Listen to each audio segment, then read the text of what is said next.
Cordless Roman Blinds Installation Instruction.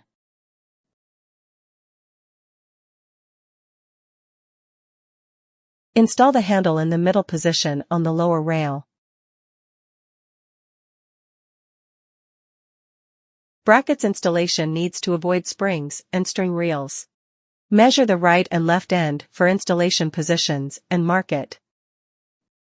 Then it's ready for installation. Fix the brackets inside the window first. Distance from the wall, the same as just measured, depth of 5 centimeters. Screws to secure the brackets. The same for the other side. Note, mounting brackets must be in the same level line. 2 pieces per meter. Align the top rail with the brackets and push in firmly. Push up from the inside.